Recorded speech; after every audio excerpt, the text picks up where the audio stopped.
Hi hello ನಮಸ್ಕಾರ ಎಲ್ಲರಿಗೂ welcome back to my channel. ಇವತ್ತಿನ ವಿಡಿಯೋಲಿ ನಾನು ಸ್ಯಾರಿ ಪ್ರೀಪ್ಲೇಟಿಂಗ್ ವೀಡಿಯೋಸ್ ಮಾಡ್ತಾ ಇದ್ದೀನಿ. ಈ ವಿಡಿಯೋ ಬಂದು ಬಿಗಿನರ್ಸ್ಗೆ ತುಂಬಾ ಯೂಸ್ ಆಗುತ್ತೆ ಅಂದ್ಕೊಂಡಿದ್ದೀನಿ. ಇಲ್ಲಿ ನಾನು ಫಸ್ಟಿಗೆ ಸ್ಯಾರಿ ಪ್ರೀಪ್ಲೇಟ್ ಮಾಡೋದಕ್ಕೆ 2 ಕ್ಲಿಪ್ಸ್ ತೊಗೋತಾ ಇದ್ದೀನಿ, ಜೊತೆಗೆ ಸೇಫ್ಟಿ ಪಿನ್ ತೊಗೋತಾ ಇದ್ದೀನಿ. ಇಲ್ಲಿ ನಾನು ಫಸ್ಟು ಸೆರಗು ಪಾಟಿಂದ ಸ್ಟಾರ್ಟ್ ಮಾಡ್ತಾ ಇದ್ದೀನಿ. ನಿಮಗೆ ತುಂಬ ಚಿಕ್ಕದಾಗಿ ಪ್ಲೀಟ್ಸ್ ಬೇಕು ಅನ್ನೋರು ಈ ಪ್ರೊಸೀಜರ್ ಮುಖಾಂತರ ಪ್ಲೀಟ್ಸ್ ಮಾಡಿಕೊಂಡ್ರೆ ನಿಮಗೆ ಪ್ಲೀಟ್ಸು ತುಂಬಾ ಜಾಸ್ತಿ ಬರುತ್ತೆ, ಜೊತೆಗೆ ತುಂಬ ಚಿಕ್ಕದಾಗೂ ಕೂಡ ಪ್ಲೀಟ್ಸ್ ಮಾಡ್ಕೊಳ್ಳೋದಕ್ಕೆ ಈಸಿ ಆಗುತ್ತೆ. ಇಲ್ಲಿ ಏನಂದರೆ ಕೆಲವೊಬ್ಬರು ದಪ್ಪ ಇರೋರಿಗೆ ಸ್ವಲ್ಪ ಜಾಸ್ತಿ ಪ್ಲೀಟ್ಸ್ ಮಾಡೋದಕ್ಕೆ ಕಷ್ಟ ಆಗ್ಬೋದು. ಆಲ್ಮೋಸ್ಟ್ ಮಿನಿಮಮ್ ಅವ್ರಿಗೂ ಒಂದು 6 to 7 ಪ್ಲೀಟ್ಸ್ವರೆಗೂ ಮಾಡ್ಕೋಬೋದು. ಅಂದರೆ ಸ್ವಲ್ಪ ದೊಡ್ಡದಾಗಿ ಮಾಡ್ಕೋಬೇಕಾಗತ್ತೆ ಸೆರಗುನ. ಸೊ ಈ ಥರ ಎಲ್ಲ ಕಂಪ್ಲೀಟ್ ಆದಮೇಲೆ ಎಲ್ಲ ಈವನಾಗಿ ಜೋಡಿಸ್ಕೊಂಡು ಒಂದು ಸೇಫ್ಟಿ ಪಿನ್ನಿಂದ ಸೆಕ್ಯೂರ್ ಮಾಡ್ಕೋತಾ ಇದ್ದೀನಿ. ಅದಾದಮೇಲೆ ನಾನು 2 ಹೋಲ್ಡಿಂಗ್ ಕ್ಲಿಪ್ಸ್ ಹಾಕ್ಕೊಂಡು ಎಲ್ಲ ನೆರ್ಗನ್ನ ಈವನಾಗಿ ಜೋಡಿಸ್ಕೋಬೇಕಾಗತ್ತೆ. ಈ ಥರ ನಿಮಗೆ 2 ಹ್ಯಾಂಡ್ಸಲ್ಲಿ ಜೋಡಿಸ್ಕೊಳ್ಳೋಕ್ಕೆ ಬಂದಿಲ್ಲ ಅನ್ನೋರು ಒಂದೊಂದೇ ನೆರ್ಗನ್ನ ಈವನಾಗಿ, ಈಗ ನಾನು ವಿಡಿಯೋಲಿ ತೋರಿಸ್ತಾ ಇದ್ದೀನಲ್ವ ಅದೇ ರೀತಿ ನೀವು ಒಂದೊಂದೇ ನೆರ್ಗನ್ನ ಜೋಡಿಸ್ಕೊಂಡು ಒಂದು ಸೇಫ್ಟಿ ಪಿನ್ನಿಂದ ಸೆಕ್ಯೂರ್ ಮಾಡ್ಕೊಳ್ಳಿ. ಸೊ ನೀವು ಫಸ್ಟಿಗೆ ಐರನ್ ಮಾಡ್ಕೊಳ್ಳೋದಕ್ಕೂ ಮುಂಚೆ ಬಿಗಿನರ್ಸ್ ಆಗಿರೋರು ಒಂದು ಬಟ್ಟೆ ಮೇಲೆ ನೀಟಾಗಿ ಫಸ್ಟಿಗೆ ಚೆಕ್ ಮಾಡಿಕೊಂಡು ಹೀಟ್ ಚೆಕ್ ಮಾಡಿಕೊಂಡು ಐರನ್ ಮಾಡ್ಕೊಳ್ಳಿ. ಮತ್ತು ಇನ್ನೊಂದು ಹೇಳಬೇಕು ಅಂದರೆ ಮೇನ್ ಸ್ಯಾರಿ ಯಾರೇ ಒಬ್ಬರು ಕ್ಲೈಂಟ್ಸ್ ನಿಮಗೆ ಸ್ಯಾರಿ ಕೊಟ್ಟಾಗೂ ಕೂಡ ನೀವು ಡೈರೆಕ್ಟಾಗಿ ಹೀಟ್ ಚೆಕ್ ಮಾಡ್ಕೊಂಡಿರ ಡೈರೆಕ್ಟಾಗಿ ಸ್ಯಾರಿ ಮೇಲೆ ಇಡೋಕೆ ಹೋಗಬೇಡಿ. ಕೆಲವೊಂದು ಏನಾಗುತ್ತೆ, ಸ್ಯಾರಿ ಬ್ಯಾಕ್ ಸೈಡು ಥ್ರೆಡ್ ಎಲ್ಲ ಕೊಟ್ಟಿರ್ತಾರೆ. ಆ ಥ್ರೆಡ್ ಕೊಟ್ಟಿದ್ದಾಗಲೂ ಅಷ್ಟೇ ನೀವು 2 ಹ್ಯಾಂಡ್ಸಲ್ಲಿ ನೀವು ಈವನಾಗಿ ಜೋಡಿಸ್ಕೊಳ್ಳೋದಕ್ಕೂ ಸ್ವಲ್ಪ ಕಷ್ಟ ಆಗುತ್ತೆ. ಹಾಗಾಗಿ ಎಕ್ಸ್ಪೀರಿಯೆನ್ಸ್ ಇರೋರಾದರೆ ಮಾಡ್ತಾರೆ.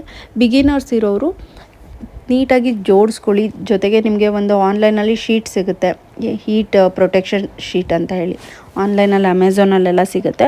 ಅದನ್ನು ಪರ್ಚೇಸ್ ಮಾಡಿ ಸ್ಯಾರಿ ಮೇಲೆ ಇಟ್ಟು ನೀವು ಐರನ್ ಮಾಡಿಕೊಂಡ್ರೆ ಸ್ಯಾರಿ ಕೂಡ ನೀಟಾಗಿ ಸೇಫಾಗಿರುತ್ತೆ. ಸೊ ಈಗ ನಾನು ಚೆಸ್ಟ್ ಪ್ಲೀಟ್ಸ್ನೆಲ್ಲ ನೀಟಾಗಿ ಅರೇಂಜ್ ಮಾಡ್ಕೋತಾ ಇದ್ದೀನಿ. ಇದು ಕೂಡ ಅಷ್ಟೇ ನಾನು ನೆಕ್ಸ್ಟ್ ವೀಡಿಯೋಲಿ ಹಾಕೋದಕ್ಕೆ ಟ್ರೈ ಮಾಡ್ತೀನಿ. ಏನಂದರೆ ಚೆಸ್ಟ್ ಪ್ಲೀಟ್ಸ್ನ ಮೆಜರ್ಮೆಂಟ್ನ ನೋಡಿಕೊಂಡು ನೀವು ಸ್ಯಾರಿನ ಸ್ಪ್ರೆಡ್ ಮಾಡ್ಕೊಳ್ಳಿ. ಅಂದರೆ ಈಗ ದಪ್ಪ ಇರೋರಿಗೆಲ್ಲ ಈ ಲೆವೆಲಲ್ಲಿ ಸ್ಪ್ರೆಡ್ ಮಾಡಿಕೊಂಡ್ರೆ ಅವ್ರಿಗೆ ಏನೋ ಆ ಸ್ಯಾರಿ ಉಟ್ಟಾಗ ಏನೋ ಆಕ್ವರ್ಡಾಗಿ ಕಾಣಿಸೋದಿಲ್ಲ, ಅಷ್ಟು ಅಂದರೆ ನೀಟಾಗಿರುತ್ತೆ, ಅವ್ರಿಗೂ ಕಂಫರ್ಟ್ ಇರುತ್ತೆ ಸ್ಯಾರಿ ಉಟ್ಟಾಗ. ಅದಾದಮೇಲೆ ಹಿಪ್ ಪ್ಲೀಟ್ಸ್ನೆಲ್ಲ ನಾನು ಇಲ್ಲೂ ಕೂಡ ನೀಟಾಗಿ ಅರೇಂಜ್ ಮಾಡ್ಕೋತಾ ಇದ್ದೀನಿ. ಈ ಪ್ರೊಸೀಜರ್ ಕೂಡ ತುಂಬಾ ಇಂಪಾರ್ಟೆಂಟ್ ಆಗಿರುತ್ತೆ. ಈ ಪ್ರೊಸೀಜರ್ ಯಾವುದೇ ಕಾರಣಕ್ಕೂ ಸ್ಕಿಪ್ ಮಾಡೋಕ್ಕೆ ಹೋಗಬೇಡಿ. ಇನ್ ಕೇಸ್ ನಿಮಗೆ ಟೈಮ್ ಇತ್ತು ಅಂದರೆ ಇದೇ ಪ್ರೊಸೀಜರ್ನ ಮತ್ತೆ ನೀವು ಕಂಟಿನ್ಯೂ ಮಾಡಿ. ಅಂದರೆ ಏನಿರುತ್ತೆ, ಈಗ ಹಿಪ್ಪು ಪಾರ್ಟ್ ಆದಮೇಲೆ ಮತ್ತೆ ನೆಕ್ಸ್ಟ್ ಇನ್ನೊಂದು ಲೆವೆಲ್ ಹಿಪ್ ಪಾರ್ಟ್ನೂ ಕೂಡ ನೀಟಾಗಿ ಅರೇಂಜ್ ಮಾಡಿಕೊಂಡು ಐರನ್ ಮಾಡ್ಕೊಳ್ಳಿ. ಅದಾದಮೇಲೆ ಸೆಂಟರ್ ಪ್ಲೀಟ್ಸು ಅಷ್ಟೇ ಫಸ್ಟು 2 ನೆರಿಗೆನ ದೊಡ್ಡದಾಗಿ ತೊಗೊಂಡು ಇನ್ನು ಮಿಕ್ಕಿದ್ದೆಲ್ಲ ಚಿಕ್ಕದಾಗಿ ಪ್ಲೀಟ್ಸ್ನ ತೆಗೆದುಕೊಂಡು ಐರನ್ ಮಾಡ್ಕೊಳ್ಳಿ. ಅದಾದಮೇಲೆ ಬಾಕ್ಸ್ ಫೋಲ್ಡಿಂಗ್ ಮಾಡ್ಕೋತಾ ಇದ್ದೀನಿ. ಬಾಕ್ಸ್ ಫೋಲ್ಡಿಂಗು ಯಾವತ್ತೂ ಸ್ಯಾರಿನ ರಿವರ್ಸಲ್ಲೇ ಹಾಕೋಬೇಕಾಗುತ್ತೆ. ನಿಮ್ಮ ರೈಟ್ ಸೈಡ್ಗೆ ಫಾಲ್ಸ್ ಏನು ಹಾಕಿರ್ತೀರ ಅದು ಬರಬೇಕು, ಲೆಫ್ಟ್ ಸೈಡ್ಗೆ ಅಂದರೆ ನಾವು ಟಕ್ ಮಾಡ್ತೀವಲ್ಲ ಆ ಪಾರ್ಟ್ ಬರಬೇಕು. ಇಲ್ಲಿ ನೀವು ಬಾಕ್ಸ್ದು ಅಷ್ಟೇ ಸೈಜ್ ನೋಡಿಕೊಂಡು ಬಾಕ್ಸ್ನ ನೀವು ಮಾಡ್ಕೋಬೇಕಾಗುತ್ತೆ. ನಾನು ಆಪೋಸಿಟ್ ಡೈರೆಕ್ಷನಲ್ಲಿ ಏನು ಸೆರಗು ಪಾಡ್ ಹಾಕ್ಕೊಂಡಿದ್ದೆ ಅದನ್ನು ಚೆಸ್ಟ್ ಪ್ಲೀಟ್ಸ್ನ ಮೆಜರ್ಮೆಂಟ್ ನೋಡ್ಕೋಬೇಕು. ಎಲ್ಲ ಅರೇಂಜ್ ಮಾಡಿಕೊಂಡು ಅಲ್ಲಿ ಪಿನ್ ಹಾಕಿರ್ತೀನಲ್ಲ ಆ ಪಿನ್ನಿಂದ ಲಾಸ್ಟ್ ಎಡ್ಜಲ್ಲಿ ಏನಿರುತ್ತೆ ಅಲ್ಲಿಗೆ ಮೆಜರ್ಮೆಂಟ್ ತೊಗೊಂಡು ಬಾಕ್ಸ್ನ ನಾವು ಮಾಡ್ಕೋಬೇಕಾಗುತ್ತೆ.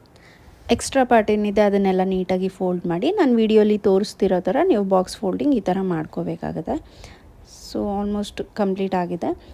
ಇದನ್ನೆಲ್ಲ ನಾವು ಬೇಕಂದರೆ ಪಿನ್ನಿಂದ ಸೆಕ್ಯೂರ್ ಮಾಡ್ಬೋದು ಸೆರಗು, ಇಲ್ಲಾಂದರೆ ಈ ಥರ ನೀಟಾಗಿ ಫೋಲ್ಡ್ ಮಾಡಿದ್ರೆ ನಮಗೆ ಇಷ್ಟು ನೀಟಾಗಿ ಪ್ರೀಪ್ಲೇಟಿಂಗ್ ಮಾಡ್ಬೋದು. ನಿಮಗೆ ಇನ್ನೂ ಇನ್ ಡೀಟೇಲಾಗಿ ವೀಡಿಯೋಸ್ ಬೇಕಂದರೆ ನನ್ನ ಪ್ರೀವಿಯಸ್ ವೀಡಿಯೋಸು ಹೋಗಿ ಚೆಕ್ ಮಾಡಿ. ಅದರಲ್ಲೂ ಕೂಡ ವಿತ್ ಮೆಷರ್ಮೆಂಟ್ ಎಲ್ಲ ಯಾವ ಥರ ತಗೊಂಡು ಪ್ರೀಪ್ಲೇಟ್ ಮಾಡೋದು ಅಂತ ಕೂಡ ನಾನು ವೀಡಿಯೋಸ್ ಹಾಕಿದ್ದೀನಿ. ಸೊ ಈ ವಿಡಿಯೋ ನಿಮಗೆ ಇಷ್ಟ ಆಗಿದ್ರೆ ಪ್ಲೀಸ್ ನನ್ನ ಚಾನಲ್ನ ಸಬ್ಸ್ಕ್ರೈಬ್ ಮಾಡ್ಕೊಳ್ಳಿ. Thank you for watching.